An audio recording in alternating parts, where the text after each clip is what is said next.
Maharashtra state board की 9th standard की geometry और ज्योमेट्री का चैप्टर नंबर 5 क्वाड्रिलैटरल हम इस लेक्चर वीडियो में स्टार्ट करने वाले हैं।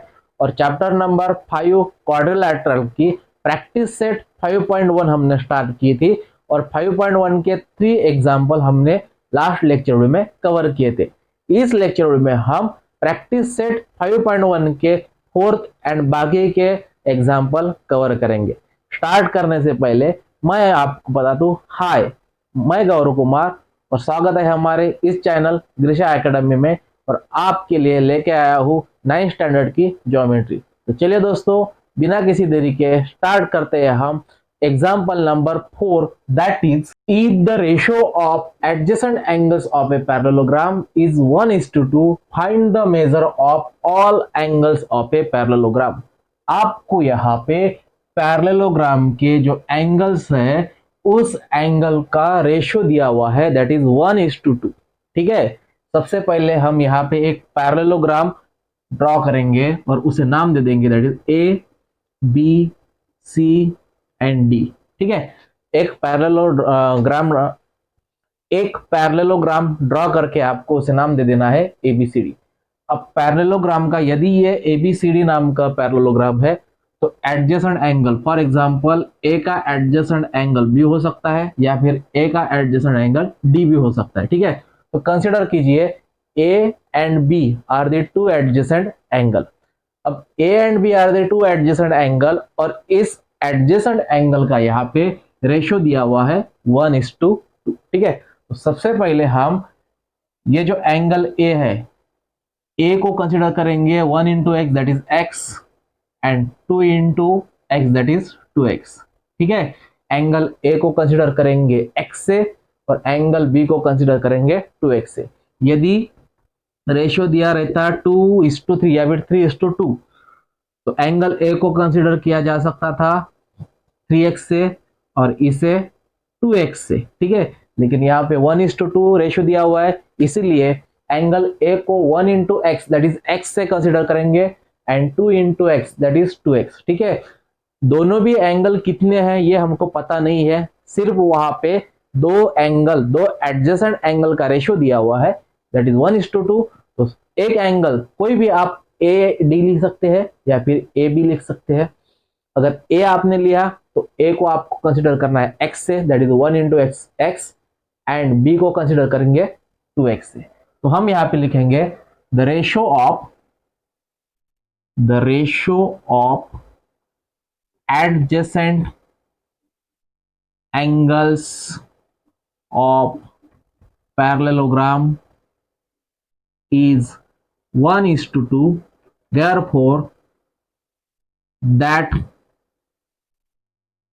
angles be x and 2x, that angle be x and 2x, that is angle x is equal to angle a is equal to x, angle a is equal to x and angle b is equal to 2x। सबसे पहले आपको यहाँ पे लिखना है quadrilateral ABCD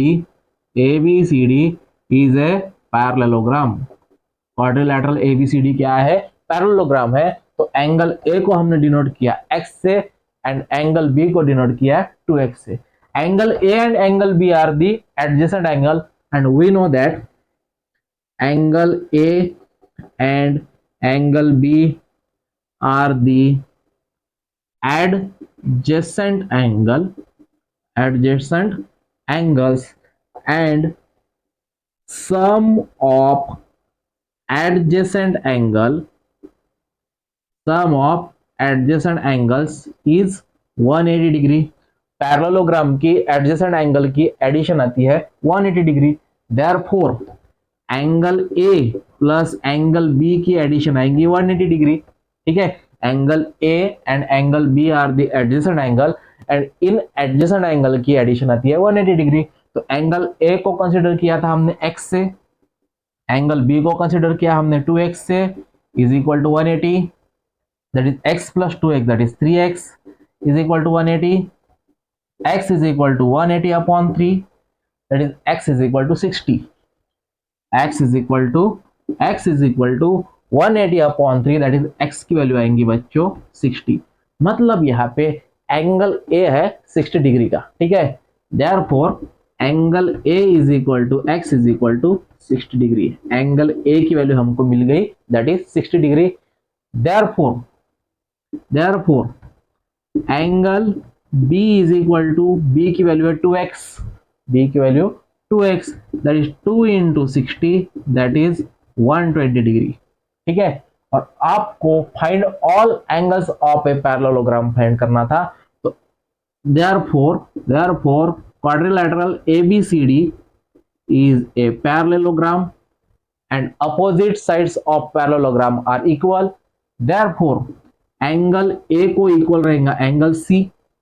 यदि A की value 60 है, A की वैल्यू 60 है तो C की वैल्यू भी क्या रहेंगी। therefore एंगल C कितना रहेगा 60 रहेगा। एंड एंगल B को इक्वल रहेगा एंगल D। यदि B की वैल्यू 120 है तो D की वैल्यू भी क्या रहेंगी, angle D is equal to also 120 degree. और इस तरह हमारा ये जो एग्जाम्पल 4 है, ये एग्जाम्पल 4 हमने यहाँ पे कवर किया है। Next example that is diagonal of a parallelogram intersect each other at point O, ठीक है। अगर मैं यहाँ पे एक पैरेललोग्राम ड्रॉ कर दूं और उसे नाम दे दूं दैट इज ABCD, तो AC एंड BD ये हो गई डायगोनल ऑफ दैट पैरेललोग्राम। तो diagonal of the parallelogram intersect each other at point O, मतलब ये जो AC एंड BD डायगोनल है, ये डायगोनल O पे इंटरसेक्ट होती है, ऐसा इनका कहना है।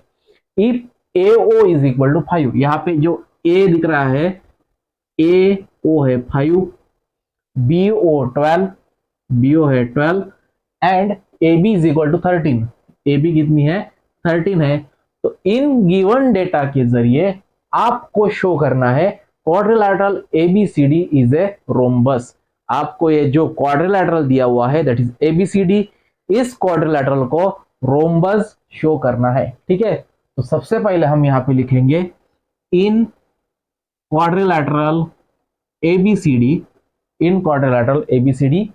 यहाँ पे AO 5, AO है 5, BO है 12 and AB is equal to 13।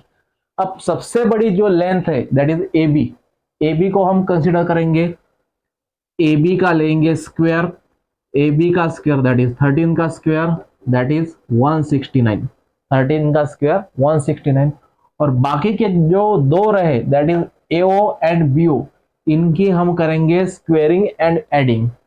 तो AO square plus BO square that is 5 square plus 12 square that is 5 square आता है 25, 12 स्क्वायर आता है 144 दैट इज 169।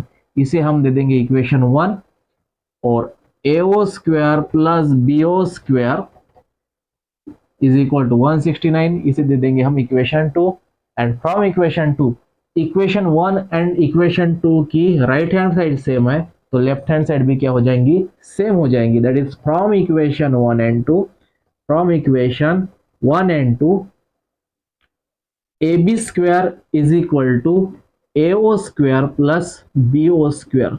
और इसका मीनिंग ये होता है बच्चों कि ये यहाँ पे पाइथागोरस थ्योरम क्या होता है, अप्लाइड होता है। तो हम यहाँ पे लिखेंगे by converse of Pythagoras theorem, by converse of Pythagoras theorem that is PGT, by Pythagoras theorem angle AOB क्या रहेगा यहाँ पे, ये जो एंगल AOB है ये बनेगा यहाँ पे 90 डिग्री का, बिकॉज 90 डिग्री के अपोजिट जो दैट इज AB है यहाँ पे हाइपोटेनस।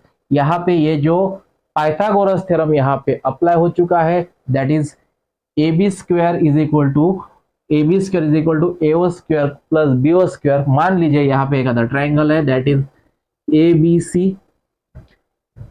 ABC में AC है हाइपोटेनस, तो hypotenuse square AC square is equal to one side square plus other side square, AB square plus BC square.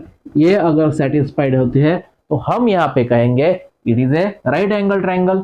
ठीक है, उसी प्रकार यहाँ पे भी ये पाइथागोरस थ्योरम यहाँ पे अप्लाई हो चुका है, इसीलिए हम कहेंगे angle AOB is equal to angle AOB is equal to 90 degree. यहाँ पे AOB क्या हो चुका है बच्चों, 90 डिग्री का हो चुका है। ठीक है, नाउ अब यहाँ पे हम लिखेंगे now AC is a diagonal, AC is diagonal, AC क्या है, डायगोनल है, AC डायगोनल है, AC स्ट्रेट है। तो यहाँ पे angle AOB plus angle COB is equal to 180 degree बनेगा। Angle AOB plus angle COB, ये AC यहाँ पे स्ट्रेट है, AC जो है AC यहाँ पे स्ट्रेट है, और स्ट्रेट एंगल बनने के कारण अगर यदि इस एंगल की एडिशन हमने इस एंगल के साथ की तो वो बन जाएंगे 180 degree, because of linear pair, angle in linear pair. ठीक है, एंगल इन लीनियर पेयर के जरिए इन दो एंगल के एडिशन 180 डिग्री आएंगे। तो इसीलिए angle AOB plus angle COB हम यहाँ पे लिखेंगे 180 degree, angle in linear pair.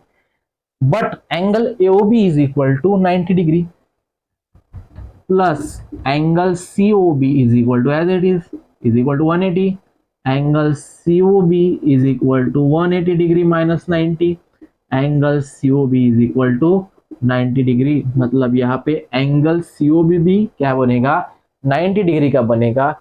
इसका मतलब ये होता है कि दोनों भी यहाँ पे 90 डिग्री के एंगल है, मतलब यहाँ पे BO AC को परपेंडिकुलर है, या फिर देयरफॉर BO परपेंडिकुलर AC। यहाँ पे ये जो BO आपको दिख रही है, BO AC के ऊपर परपेंडिकुलर है, इसे हम नाम देते हैं equation number 3 and equation number 4। From equation 3 and 4 we can say that BO is perpendicular to AC, और AC को अगर BO परपेंडिकुलर होता है तो देयरफॉर हम कहेंगे यहाँ पे कि therefore quadrilateral ABCD is a rhombus. ये क्या है बच्चों, ये क्वाड्रिलैटरल पैरेललोग्राम नहीं है, ये है रोम्बस। तो ये था बच्चों आपका एग्जाम्पल नंबर 5। उम्मीद करता हूं आपको यह अच्छी तरह समझ में आया होगा। चलिए देखते हैं next example, that in the given figure quadrilateral PQRS and quadrilateral ABCR are the two parallelogram. यहाँ पे दो पैरेललोग्राम है। इफ एंगल P, आपको सिर्फ एंगल P दिया हुआ है, that is 110 degree, then find all the measure of angles of quadrilateral ABCR। आपको ये जो छोटा पैरेललोग्राम दिख रहा है, इस पैरेललोग्राम की सभी एंगल्स को आपको फाइंड करना है। ठीक है, तो सबसे पहले ये जो एंगल है, एंगल P को अपोजिट एंगल है R इन क्वाड्रिलैटरल PQRS, मतलब बड़े पैरेललोग्राम में, बड़े पैरेललोग्राम में एंगल SPQ, एंगल SPQ को इक्वल है एंगल QRS, एंगल QRS। अब जैसा कि ये दो एंगल इक्वल है, लेकिन इनमें से SPQ की वैल्यू आपको गिवन है, दैट इज 110, तो QRS भी बनेगा 110 degree.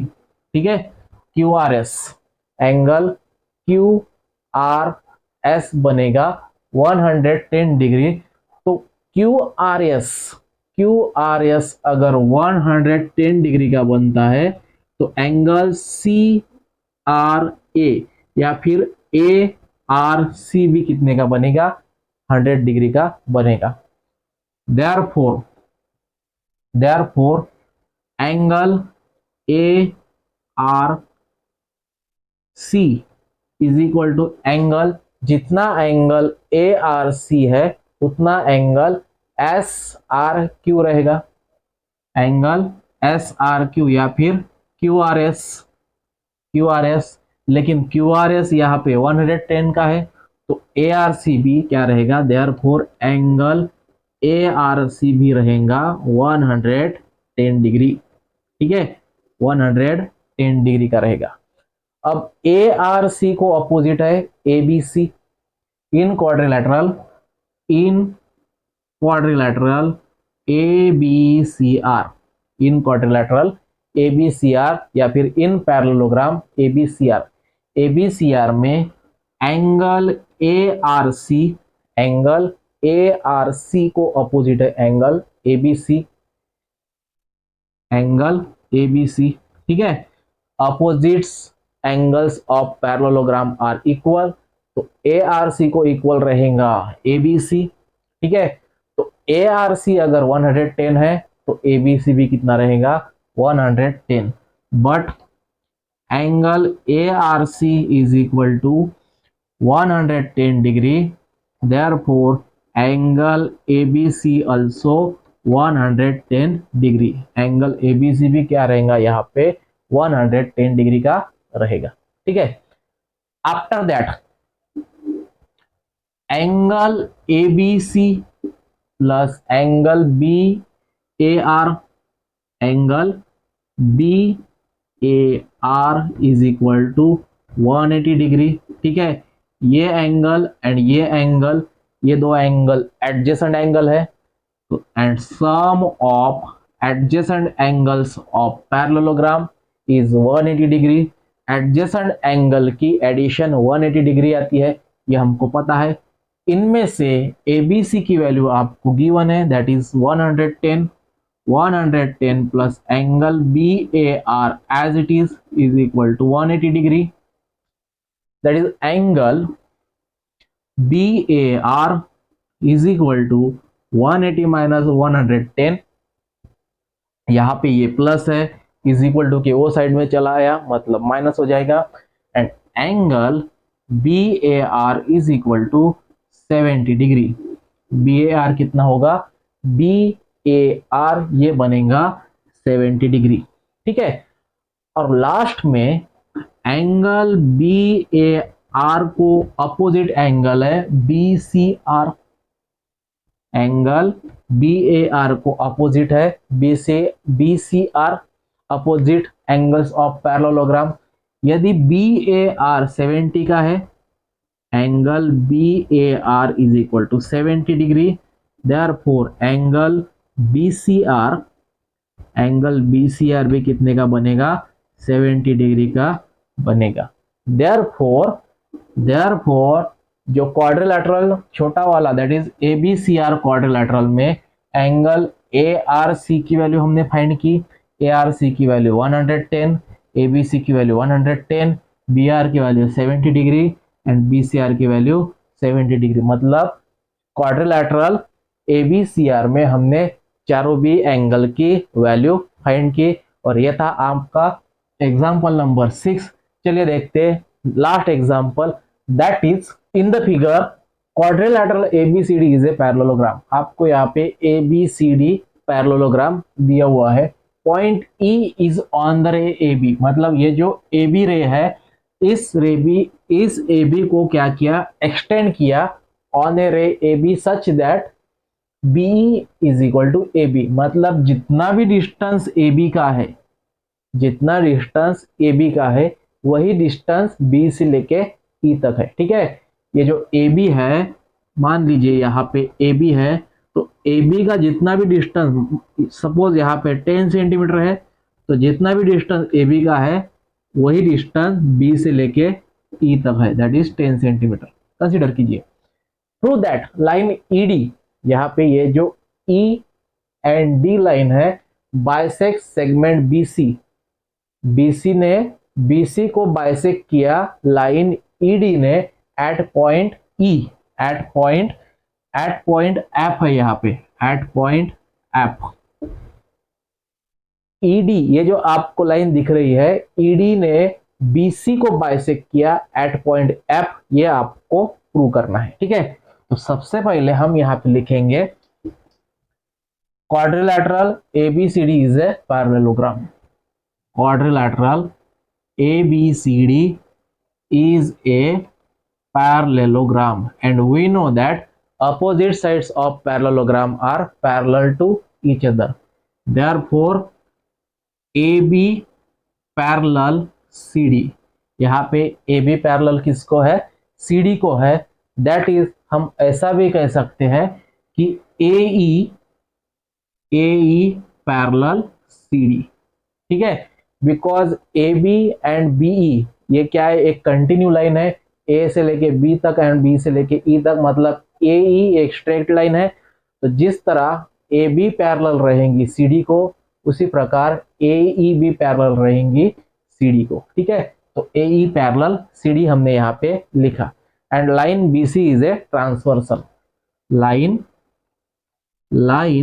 BC is a transversal. ठीक है, ट्रांसवर्सल मीन दो पैरेलल लाइन में से जाने वाली जो लाइन है उसे कहते हैं हम ट्रांसवर्सल। तो A B एंड E आपको दिख रहा है एंड यहाँ पे CD है, तो BC क्या रहेंगी बच्चों, BC ये बन जाएंगी आपकी ट्रांसवर्सल। और ट्रांसवर्सल की वजह दो पैरेलल लाइन एंड एक ट्रांसवर्सल अगर जाती है तो ये एंगल इस एंगल को क्या रहेगा, इक्वल रहेगा, दैट इज अल्टरनेट एंगल रहेगा। ठीक है, तो हम यहाँ पे लिखते हैं that is angle EBC, therefore angle EBC equal रहेगा, एंगल EBC इक्वल रहेगा DCB को। ठीक है, एंगल DCB मतलब EBC ये एंगल इस एंगल को क्या रहेगा, अल्टरनेट रहेगा, दैट इज अल्टरनेट एंगल। ठीक है, दैट इज एंगल EBC के जगह हम लिखेंगे EBF, angle EBF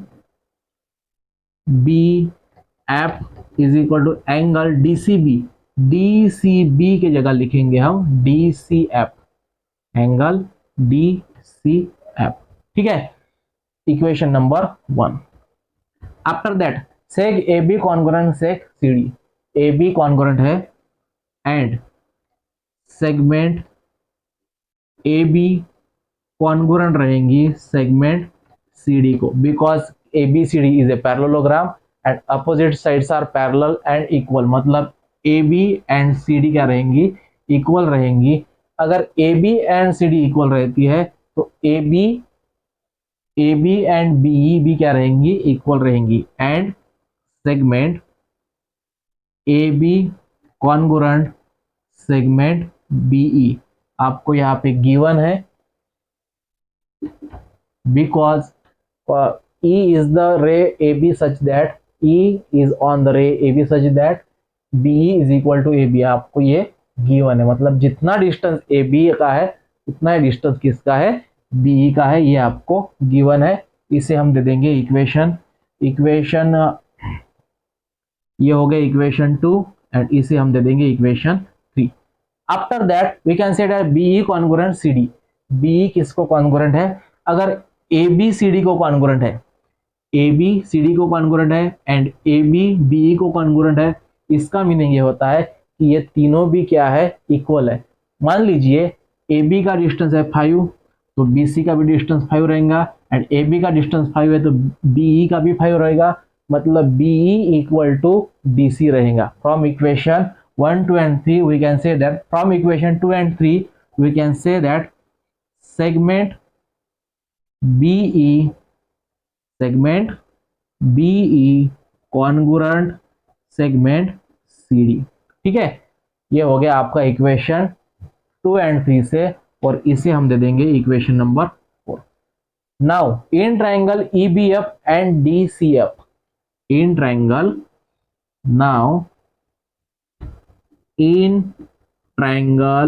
EBF and triangle DCF and triangle DCF.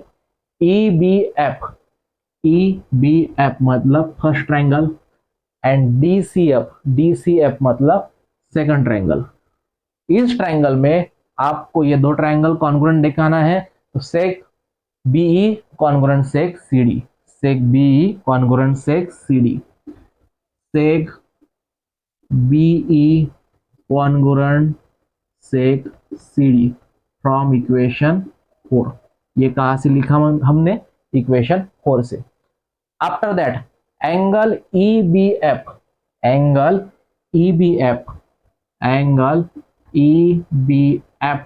Congruent है एंगल DCF को, DCF ये भी हमने लिखा from equation 1 and BFE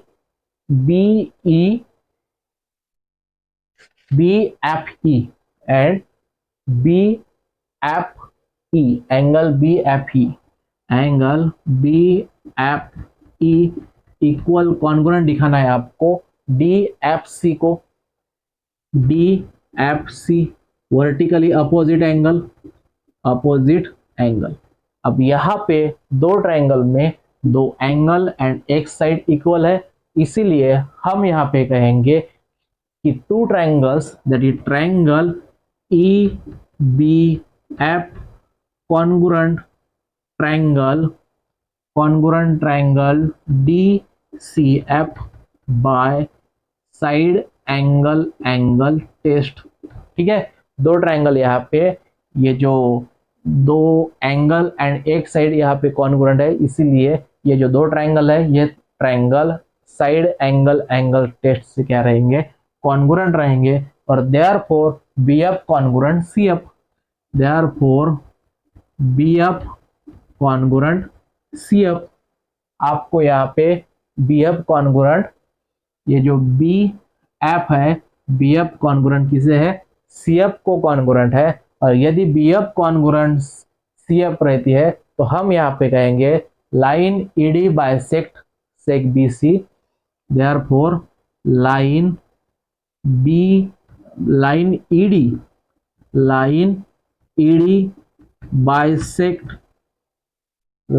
ED bisect segment BC at point F।